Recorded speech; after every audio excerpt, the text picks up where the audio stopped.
Саламатсыздар ма, құрметті студенттер? Бүгінгі сабағымыздың тақырыбы ағылма созылмалы жұқпалы аурудан сауықтыру жоспары. Бүгінгі сабақта сауықтыру жоспарының бөлімдерін және де шаруашылықты сауықтыру шараларын қамтитын боламыз. Малдардың жұқпалы және ағымы созылмалы аурулармен ауырғанда сауықтандырудың жеке шаруашылық аудан бойынша келешек жоспарлары жасалады.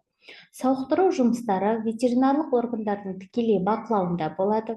Іс жүзінде қалыптасқан тәжірибеде келешек жоспарлар туберкулез, бруцеллез таралған шаруашылықтарды, аудандарды сауықтыруға бағытталады.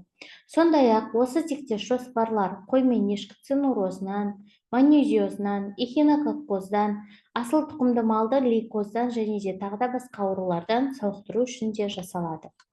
Ауру бар шаруашылықты сауықтырудың болашақтық жоспарын жасауға кірісе отырып, дәрігер малдардың орналасуы, мал топтарын сұрыптау, қайта құру, орын алмастыру мәселелерін, малдарды бағып күту, азықтандыру алаңдарынан ветеринарлық санитарлық ахуалын, эпизотологиялық ортаны, яғни ауру таралуын, ауруға ұшыраған және ауру жұққан күдікті мал санын жан-жақты зерттейді.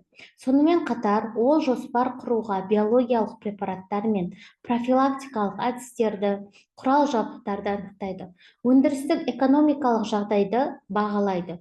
Содан кейін тіркелген аурудың алдын алу, оны жойып жіберу туралы көрсетпелерге және нұсқауларға сәйкес сауықтыру жоспарының жалпы жобасын құрады. Оны жүзеге асырудың негізгі бағыттары мен кезеңдерін белгілейді.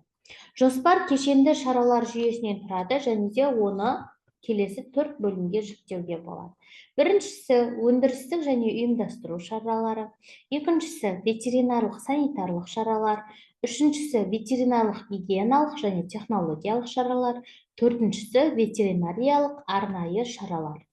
Жоспарда осындай шараларды жүзеге асыру мерзімі, жауапты орындаушылары белгіленеді және де елді мекенді ферманы сауықтырудың мерзімі тұспаланады. Егер сауықтыру ауру бар ошақтағы қолда бар малдың барлығын етке өткізіп, оның орнына дені сау малмен толықтыруға байланысты болса, онда көрсеткіштер мерзімін анықтайды. Келешек сауықтыру жоспары шаруашылықта қаралған соң, аудандық ветеринарлық станция мен әкімшілік шешімдерімен бекітіледі және сол күннен бастап заңды түрде күшіне енеді. Енді алдарыңызда төменде бруцеллез ауруы бар шаруашылықты сауықтырудың келешектік жоспарының үлгісі берілген.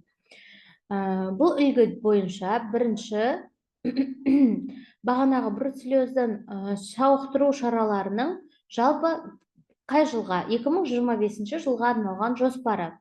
Бұл үлгі бойынша біріншіде жалпы деректер көрсетіледі. Олда шаруашылықтағы малдардың саны, неше ірі қара бар, неше қой мен ешкі, неше шошқа, жылқы және де тағы да басқа қандай малдар бар. Малдардың бруцеллез ауруы ең алғаш рет тіркелген уақыты, ауруды анықтау үшін қолданылған тәсілдер, ауруға ұшыраған мал саны және де малдарды бағып күту жағдайы көрсетіледі. Шаруашылықтағы сауықтыру шаралары. Малдарды бруцеллезге қарсы зерттеу және егу. Мысалы, бірінші кестеде бізде түліктің түрі, ірі қара, қой, ешкі. Екінші кестеде зерттелуге, егілуге тиіс мал саны. Барлығы неше? Оның нешеуі егілуге тиіс. Соның ішінде ай бойынша мәлімет. Мысалы, қазан айында неше мал егілді. Келесі кестеде мал қора-жайларын дезинфекциялау. Алдамызда айдың атаулары және де түліктер, ірі қара мал, бұзау қоралары, шошқа, мал туатын орын, оқшаулайтын орын, басқа да қора-жайлар. Дезинфекция жасалған, жасалмағандығы туралы мәлімет. Осымен бүгінгі сабағымыз аяқталды. Назар салып тыңдағандарыңызға рахмет. Жақсы, сау болыңыздар.